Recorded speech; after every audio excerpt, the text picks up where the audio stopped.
Avokati Edmund Petraj komenton kontratën e lobimit të Partisë Demokratike në Shtetet e Bashkuara të Amerikës dhe thot se presidenti Donald Trump nuk të falë nëse përdoret emri i tij. Në këtë kushte ai thot se FBI do të nisë hetimet së shpejti për këtë rast në Shqipëri.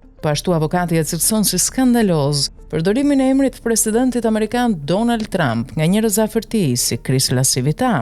Po përdoret imazhi i presidentit amerikan Donald Trump, zëvendës presidentit J.D. Vance apo këshilltarëve të afërt si suport e mbështetje e gjoja nga shobat për Partinë Demokratike. Përdorin Lasivitan dhe ai më tej teksa ndërhyn për lobim tek administrata e Trump, tek Rubio dhe më gjerë. Unë garantoj se FBI ka nisur hetimet apo do të nisë hetimet së shpejti për $6 milion të kontratës së lobimit si krim zgjedhor dhe fushatës elektorale më tej.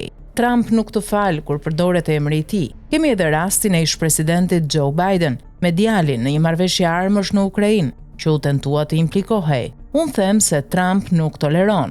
Nuk të falë nëse përdoret emri i tij apo tentohet nëpërmjet lobimit në emër të tij, do e shohim. Edhe tek hetimi i spakut me të gjithë skanimin, por edhe me hetimet në Amerikë nga FBI, do të verifikohet, jeni të sigurt që do të ketë veprime konkrete, paralajmëron avokati.